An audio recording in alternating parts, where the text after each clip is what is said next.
नमस्कार दोस्तों, चुनिंदा खबरों में आपका स्वागत है। मैं आपका दोस्त रवि जैन चुनगी। आप जुड़ चुके हैं चुनिंदा खबरों के साथ।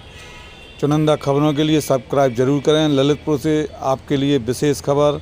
जगत पूज मुनि श्री सुधासागर सत्संग विराजमान हैं ललितपुर में, जिनके मंगल सानिध्य में ललितपुर जनपद से 22 किलोमीटर दूर कस्बा वासी में चमत्कारिक चिंतामणि पार्श्वनाथ भगवान का पंचकल्याण प्रतिष्ठा महोत्सव 9 दिसंबर से 15 दिसंबर तक होने जा रहा है, जिसमें प्रतिष्ठाचार्य प्रदीप जैन भैया सुयस अशोकनगर का सानिध्य निर्देशन मिलेगा। तैयारियों हैं, जोरों पर हैं। जुड़े रहिए, बने रहिए चुनिंदा खबरों के साथ। दोस्तों, आपको ले चलते हैं ललितपुर नगर क्षेत्र के श्री दिगंबर जैन अटा मंदिर, पार्श्वनाथ दिगंबर जैन अटा मंदिर, जहां पर जगत पूज मुनि श्री सुधासागर का 4 दिवसीय प्रवास अनवरत मिला श्रद्धालुओं को, जहां पर आचार्य श्री विद्यासागर पाठशाला का 17वां वार्षिक स्थापना दिवस मुनिश्री के सानिध्य में मनाया गया, जिसका संचालन मनोज जैन भैया ब्रह्मचारी जी ने किया। मुनिश्री के सानिध्य में 17वां वार्षिक स्थापना समारोह मंगल कलश स्थापना के साथ मनाया गया, जिसमें मंगल कलश स्थापित करने का सौभाग्य श्रेष्ठी अनिल कुमार जैन, नागपुर बॉम्बे रोड लाइन्स एवं पूर्व पार्षद मनीष जैन, राजू सवाई सिंह, शिखर चंद जी, जितेंद्र जी, अनोरा परिवार को यह सौभाग्य मिला। दोनों परिजनों ने मुनिश्री के सानिध्य में मंगल कलश की स्थापना की। आचार्य श्री विद्यासागर पाठशाला के संदर्भ में मनोज जैन भैया ब्रह्मचारी जी समझाते हैं, क्या बताते हैं, सुनिएगा। 10 पाठशालाएं चलती हैं और सभी परम पूज मुनिपुंग सुधासागर महाराज के आशीर्वाद से श्रवण संस्थि संस्थान सांगानेर से संबद्ध है। सभी एक और बड़ा सौभाग्य है, सभी सांगानेर से संबंध है। मैं ज्यादा समय नहीं लूंगा। आप देख रहे हैं महाराज श्री ने आपको विस्तार से बताया पाठशाला के बारे में। 3 मंगल कलश रखे हैं। 17 वर्षों में ये पहला मौका है, पहला अवसर है कि परम पूज मुनिपुंग सुधासागर महाराज के मंगल सानिध्य में मंगल कलशों की आज स्थापना होगी।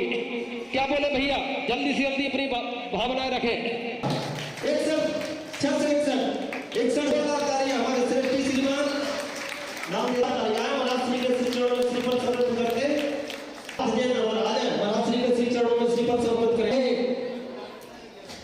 जल्दी भैया, जल्दी एक बार में कर दे। 51 551 51 551 81 कर दे। 551 1 2 बोलो। एक में 81 में एक में, ठीक है। 1 11 1 11 1 2 2.5 पौने 3 और 1 2 1,11,000 1 2 2.5 पौने 3 और 1 2 3 बार। उधर की पढ़ाई आप लोग कितनी मूल्यवान समझते हो। बच्चे को मारते हो, आते हैं, जाते हैं तो आप मारते हैं, डांटते हैं, लोभ देते हैं। सुबह स्कूटर पर भेजने जाते हैं, वो रोता रहता है, स्कूल में छोड़ के आते हैं, और पाठशाला के लिए आपकी कोई रुचि नहीं। महाराज क्यों रुचि रखूं? एक उदाहरण देकर समाप्त करता हूं। पाठशाला के लिए एक बच्चा था, मन चला, बोले पाठशाला जाने से क्या होता है पापा? मुझे महाराज नहीं बनना, मुझे धनवान बनना है, मुझे धन कमाना है, खूब धन कमाऊंगा मैं। क्या पाठशाला में धन कमाने की कला सिखाई जाती है? नहीं सिखाई जाती। तो फिर महाराज क्यों बुला रहे आप पाठशाला? क्यों बाबा पाठशाला जाने कहते हो? बेटा पाठशाला जाना पड़ेगा, इससे अच्छे संस्कार। मुझे नहीं चाहिए अच्छे संस्कार, मुझे धन चाहिए। अंत में पिता ने कहा, बेटा देख, मैं तेरा बाप तो हूँगा नहीं। बोले हो। पिता ने पूछा, है दादा, मैं तेरा बाप हूं और मेरी खुशी के लिए तू पाठशाला जा, बस। पाठशाला कुछ नहीं मिलेगा, मेरी खुशी के लिए चला जा। मेरी खुशी इसी में है कि मेरा बेटा पाठशाला। मैंने संसार बसाया है तो मैं भगवान को मुंह दिखा सकूं। 45वें दिन जो बच्चे को माँ क्यों ले जाती, मालूम आपको? बच्चा कोई जानता है क्या? आप क्यों बनाया, तूने ये गृहस्थी क्यों की?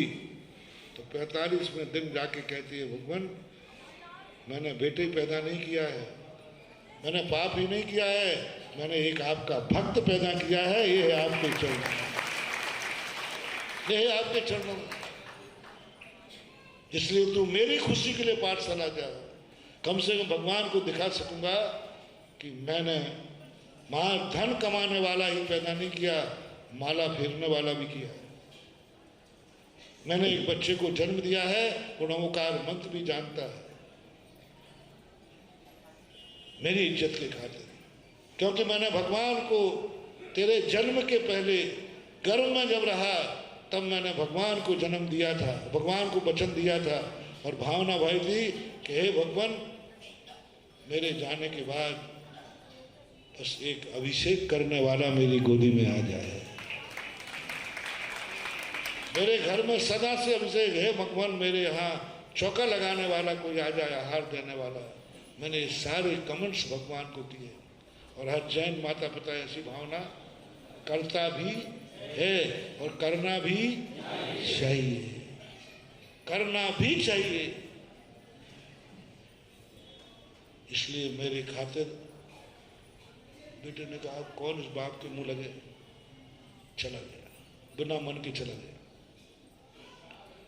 5 साल पाठशाला पढ़ा, संस्कार मिले। उसने एक दोस्त के साथ पार्टनरशिप का धंधा किया, यथार्थ घटना है। धंधा करने के बाद वो नास्तिक था, वो कभी पाठशाला गए नहीं, मंदिर ही नहीं गए।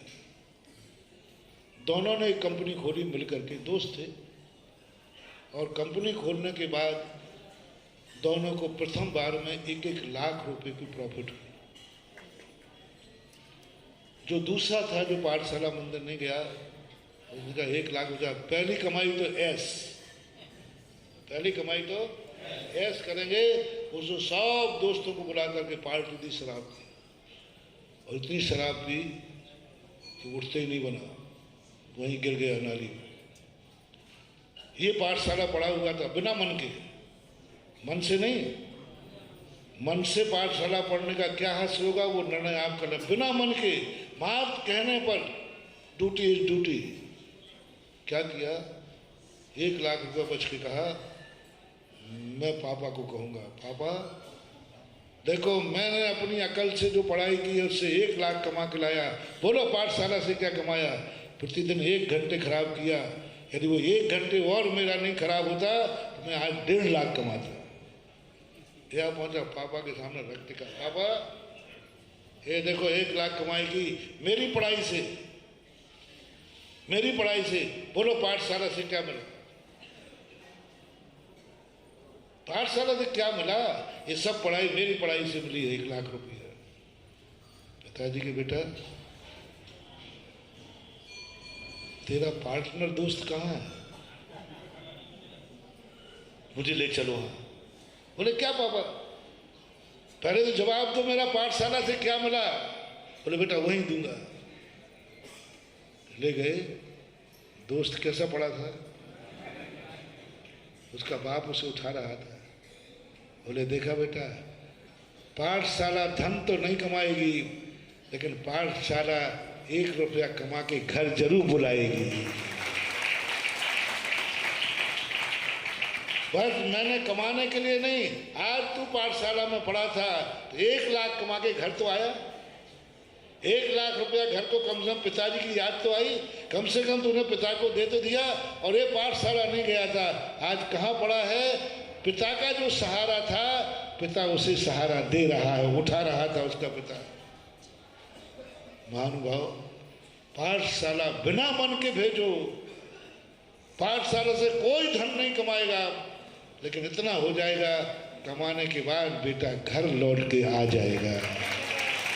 धन कमाया जाता है, इतना जरूर कहूँगा, धन कमाने के बाद बेटा घर लौट के आएगा और कमाएगा कहीं नाली में ना। बस मेरी इतनी इच्छा है ललितपुर वालों, आज पाठशाला की बरसी पर एक ही ललितपुर को आशीर्वाद देना चाहता हूँ कि पाठशाला इसलिए तुम्हें बच्चों को पढ़ाना है कि ललितपुर का हर बच्चा कमाने के बाद सकुशल घर आ जाए।